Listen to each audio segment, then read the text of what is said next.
It's high quality and great family entertainment. Enjoy this on this Sunday afternoon. Is she fertile? She looks healthy because she's got nice teeth. But yeah, this is back when they used to make, even before the 80s, 70s, 60s, they used to make really fun live action family movies. If you meet an underage girl while riding the rails, it doesn't mean you can try to get it on with her.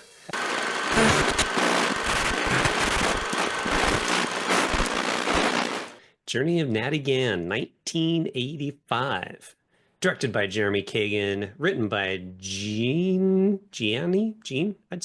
Rosenberg. Stars Meredith Salenger, John Cusack, and Jed. I love the fact that Jed gets billing in the, and he's got an actual IMDb profile as well, which is so awesome. Well, you did a little Portraits of History video on him. He's kind of a famous movie star dog. Well, that's what I It, liked about him is because I'm like, oh, I'm curious about this dog. He starred in White Fang, which was also written by the same writer, Gene Rosenberg.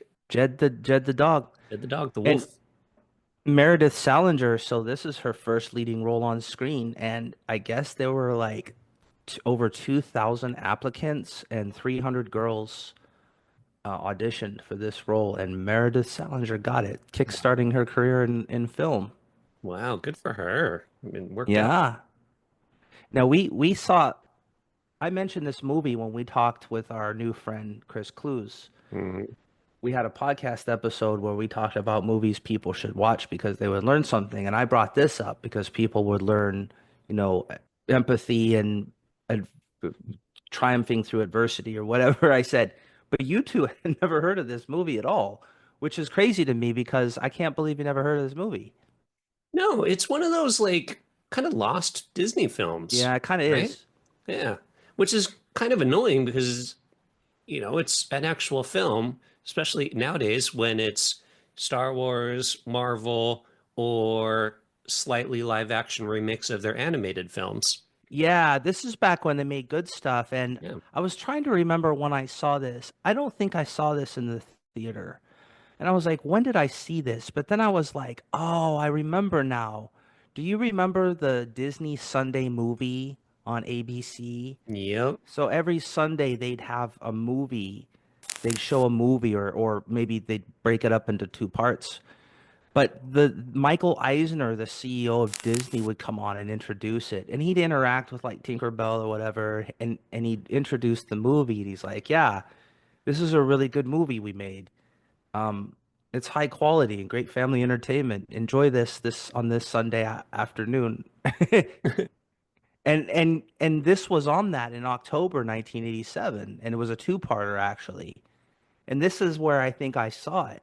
Must have. And this is back when they made nice movies. Disney made good movies back then. The 80s was a little weird for them, but they made a lot of in the 80s and before, a lot of really good live action films, really good family movies. Yeah. I The used Disney Sunday movie, I dude. used to love the Disney Sunday movie when I was a kid. Uh-huh. They sometimes I remember that's where I saw Davy Crockett at some point, the old Davy Crockett from like the 1960s or 70s when it was, Yeah, yeah. and a few others. This one I didn't watch on there, but I totally remember the Disney Sunday movie that, yeah, would be introduced. I think it started being introduced by Disney himself and then Eisner when he took over, and now they don't do it anymore.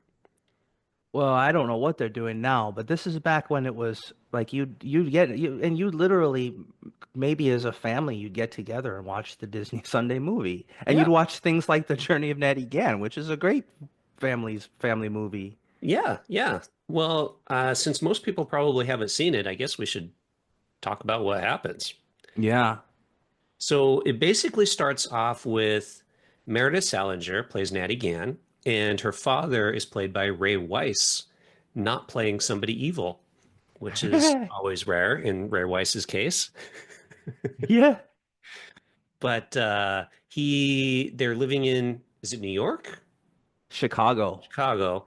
And basically during the Great Depression, so he's trying to like find work, but he's a bit of a rabble rouser, kind of the troublemaker with the union guy, kind of Hmm. like, hey man, we can't let them push us around, kind of. So it's a bit harder for him to get work.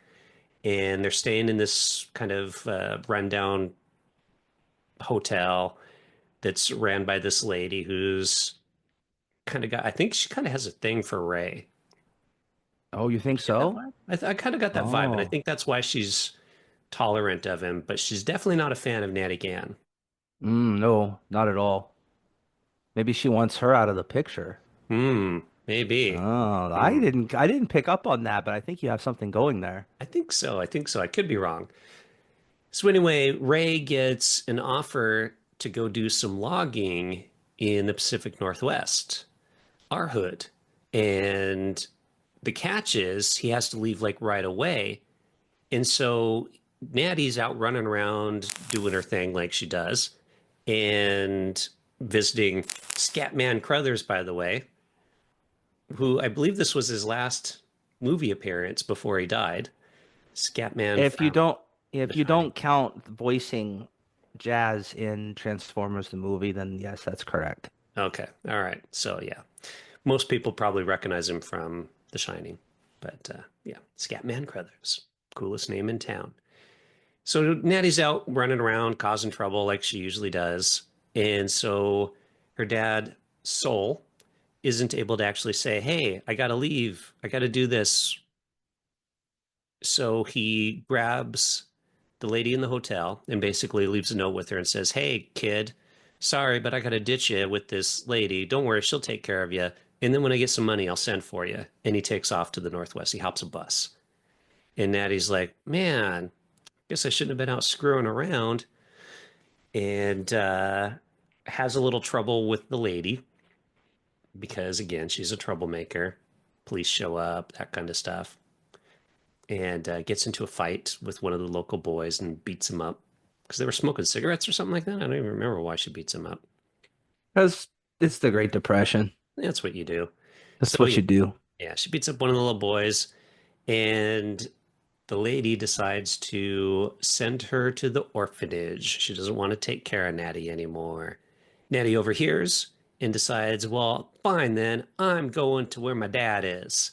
I'm gonna stow away on the trains and be a vagabond and make my way over to the Northwest. Yeah, she goes straight up hobo, like Great Depression hobo.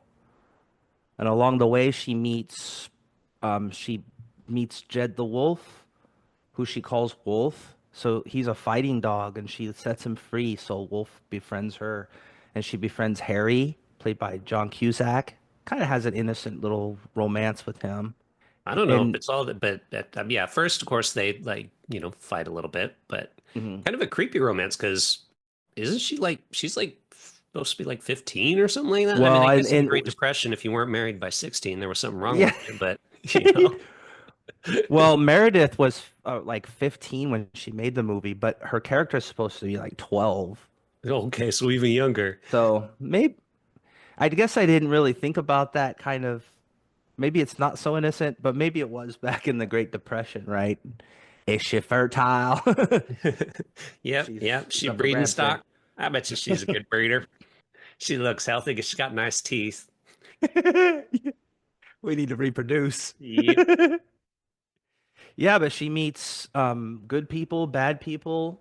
She tries like she meets all kinds of people who are down and out, and she's just trying to get to her dad on the West Coast. Yeah, I think it's an interesting movie, and I think more people should know about it. Yeah, it's got a lot of good messages in it as well, besides the relationship between Harry and the underage Natty Gann. The relationship with Wolf and like if you take care of animals, they'll take care of you. The message, of course, during the Great Depression between the rich and the poor and all that kind of stuff and how people were forced to live. They have a moment where they're in one of those homeless camps and they get raided by the local police and stuff and have to go on the run. And how like Natty kind of always is still somewhat trusting of everybody, even though she kind of gets jacked quite often. You know, Yeah, like it's interesting because there it just shows you that there are good people and there are bad people, right? Like she goes to the, I think he's a, what is it, a blacksmith, and he looks kind of scary, and he's got Wolf. Oh But yeah. it turns out he's a softie, and he gives Wolf back to her, and either gives her money to catch a bus or a train or whatever. And he's just this, even though he's a scary looking dude, he's actually got a kindest heart you could have. And they hug, and she's like, thank you for your help. And he's like kind of this softie. And then she goes to buy the ticket, and she gets ripped off by the ticket guy. And then she's in trouble again. Hmm. So it's kind of interesting, like she is trusting because she's got good reason to be trusting, I suppose, because she meets a lot of hobos and other people who are down and out that really help her. But she also meets a lot of really scrupulous people who screw her. And isn't that real life, man? Isn't that real life? Like, isn't that the way it is, even not in the Great Depression? Even, isn't that the way it is just in daily, like, whatever, suburban life or corporate life or whatever life you're leading? That's how it is, man. That's truth, bro. That's truth. Totally agree. Especially like when she meets Harry, she thinks he might be like one of the bad ones because he's this hobo on the train, but he actually ends up helping her out. And there's a few points where she's like, I don't know if I should trust this guy. And she does. And like you said, with the guy that takes the dog, Wolf, who she's about ready to smack over the head with I think a shovel or something like that. And he turns out to be like the really nice guy. And so you can't really judge people by the way their cover, as the saying goes, but you also got to be somewhat cautious and stuff. There's certainly a lot of luck involved in her travel across the country as well. And it's kind of funny too, because she's like hopping these trains, and it's like, how does she even know this train is completely going where she needs to go? Yeah. There's like times she's just like, I'm getting on this train. And you're like, how do you know that's the right train? You just jumped on a train that's like leaving. You Yeah. know? And even like, yeah, Wolf comes and jumps in, and they're like, yeah, we all made it. But I don't think they actually know where that train is going. No. Yeah. Like, But how do you maybe know? hobos didn't though back then. Maybe they're just like, there's a train, we're hopping on it, and we're gonna go see where it goes. Well, I think a Could lot be. did that. Yeah, they're just like, hey, I'm just going to hop a train and see where I end up, and maybe Like I can. where I'm at sucks, Oh, or I'm yeah, in trouble where I'm at, and there's a train and I don't know where it's going, but it's leaving here, and that's all I need to know, right? That's maybe how it was, dude. I'm sure. But Natty had an actual destination. She had to go find her Yeah. dad. And it's like he's out logging in the middle of the Pacific Northwest, which even now, if you tried to find a loggers in the Northwest where there aren't even that many anymore, you'd be like, I don't know how to find this person. So, but yeah, Well, yeah, especially if they're not like she ended up in San Francisco and tried to find where his name, but I guess it wasn't on there. Yeah, yeah, even now, if you tr like where we're from, if you go out to the forest, try to find somebody, good luck. Like yeah. if you don't have a GPS or something, that's kind of hard to do, right? Well, It's- yeah. And of course, Soul, the dad, thinks that she died in the process of trying to get out to him because he gets this message that she ran off, and he's like, "Oh no, Well, my and then poor they daughter." find her wallet under one of the trains somewhere. Exactly. So he And thinks. then he takes a week off leave to try to go find her, and he can't find her. So Mhm. he thinks she's dead. So then he's got kind of a death wish. So he's screwing up his job, like maybe trying to like die in an accident that he made, which would have been pretty tragic. And maybe that's what happened. I don't know because I'm not giving away any endings here. Maybe No, it well, did. that's Maybe the it thing. didn't. So he's like being quite dangerous and volunteering for all the dangerous jobs because he doesn't care anymore. And then Natty, of course, is still trying to find the Northwest, hopping the trains. Who knows what's going to go on in this film? And of course, Yeah. Jed the Wolf keeping an eye on her, but that's hard for him too because people are always out to get him because he's a giant ass wolf. So he's got to Yep. hide That's out. right. So there's a lot happening. There's a lot of adversity. And I like the portrayal. Like it really, I mean, it looks like the Great Depression, how the Great Depression might look. It looks kind of poor and stinky, and everybody's got those 30s looking outfits on, and it's a great period piece because it really kind of captures that whole stock market crash where everybody's poor as dirt kind of feel. Yeah, and everything's kind of got this grayness going on. There's a lot of rain in the Northwest, like there usually is. It pulls it off really well. Yeah, but it looked like Washington State, but it was actually filmed in British Columbia, of course, because we don't actually film anything here.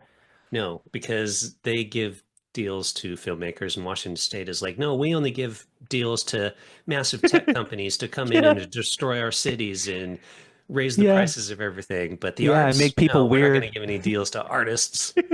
Screw them, Yeah, but it was filmmakers. filmed in BC, in British Columbia, and I guess they used two locomotives, and British Columbia, the province, owned those two locomotives, and they've been used in other movies as well. That's cool. Yeah, and if you want a little bit more trivia, this was the 120th live action film produced by Disney. Ooh. It was the film debut of Don S. Davis. Do you know Don? You do. Here's Dawn. one of Don is one of those actors that you know when you see him. You're like, I know this guy. He's Okay. famous as hell because he's been kind of a supporting actor in everything. He's kind of one of those actors. I best know him as like the general from Stargate SG-1, but he's been in everything. Yeah, I'm You looking him you up you now. know him, Don I know S. him from, funny enough, Twin Peaks. So Twin Don S. Peaks. Davis is in Twin Peaks along with um, Ray Weiss. Yeah, and he was in Northern Exposure. He was in the Oh God, that was a good show, X-Files. Northern Exposure. I Yeah, should he's rewatch been that. this guy's been in everything. He's been in MacGyver, but this was his debut, The Journey of Natty Gann.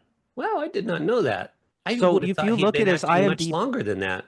no, his IMDb page is like 8 miles long, and it starts with The Journey of Natty Gann. So That's there's a Natty. little something something for you. That's a cool trivia item.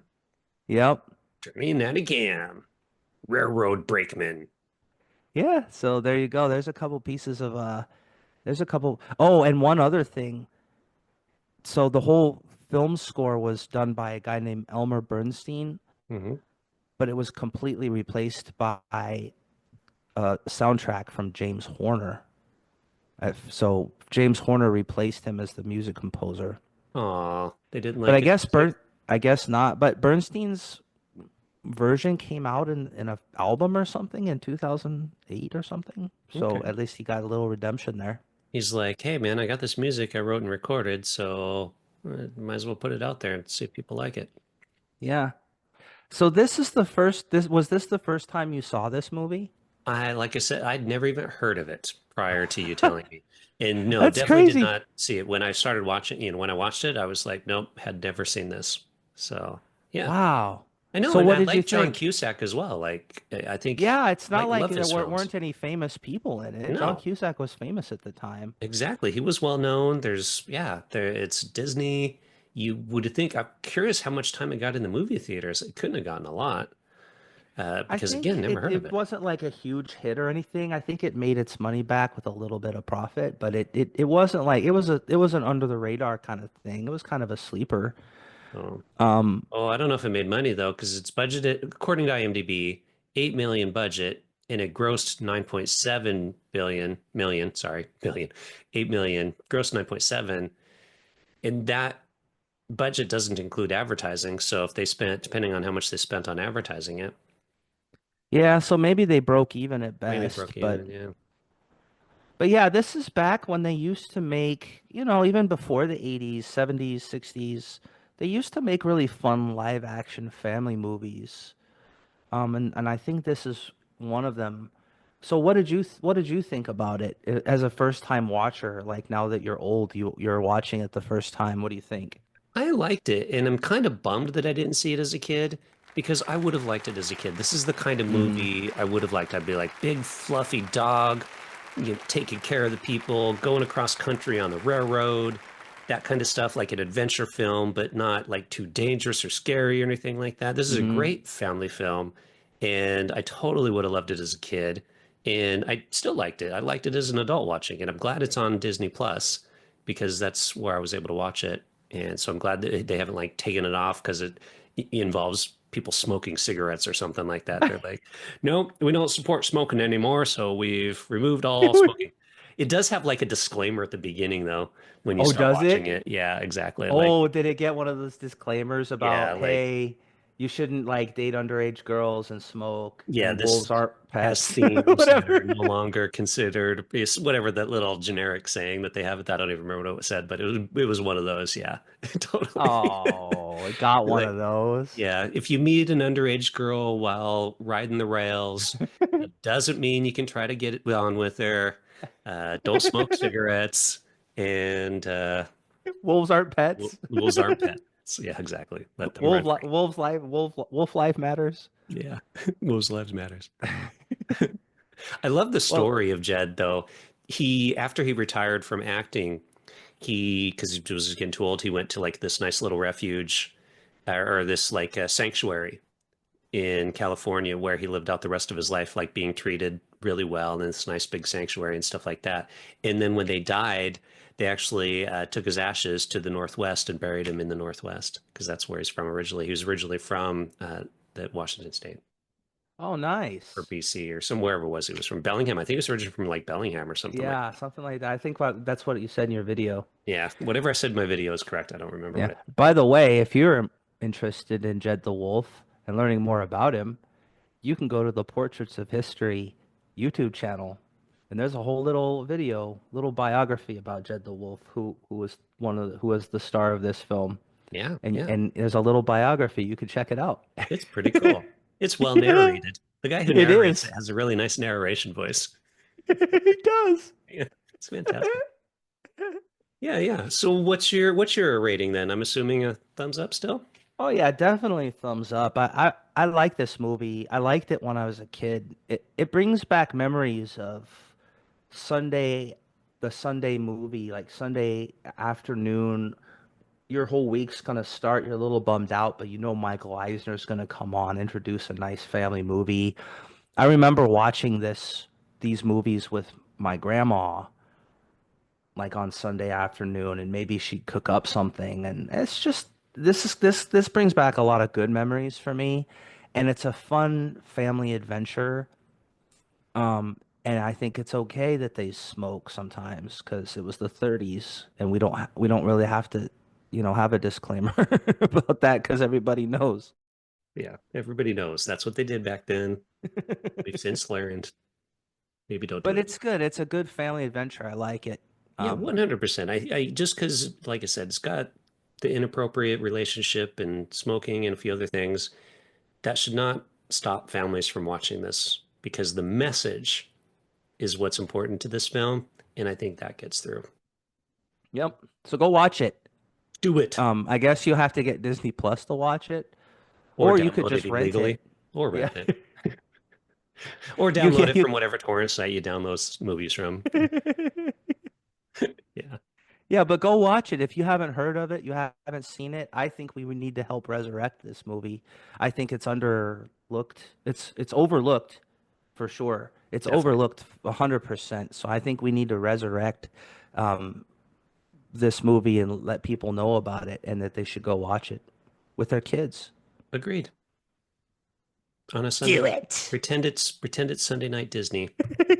Yeah, you Do could a do little it. introduction, actually. Do your own little Yeah. introduction, like your Michael Eisner, You could intro. do a little Michael Eisner and be like, "Hey, this is a high quality Disney film," and you could pretend like it's 1985, back when they make used to make kind of high quality like family films that were good, Hmm. and pretend like yeah, you could totally do that. In fact, what is it? Tomorrow's Sunday. I might just do that. I might grab my teenage son and like narrate to him, and he's gonna be like, "Dad, what are you doing?" I'm like, "We're gonna watch the Journey of Natty Gann." And he's gonna be like, "No, I want to smoke eye crack and play video games." I'm like, "Not today, buddy. I You got a messaged pot my roast in the girlfriend. oven." Yeah. You're gonna hang out with me, and we're gonna watch the Journey of Natty again. I'm gonna do that. I'll let you know how it goes. All right. Yeah, I'm sure it'll go well for you. Uh, come on, Dad. Is this movie on? Well, at least it's not super long, too. It's an hour 41, so it's not like 3 hours long like your typical Disney movie is nowadays as well. So at least you're not, so That's true. it's a decent length.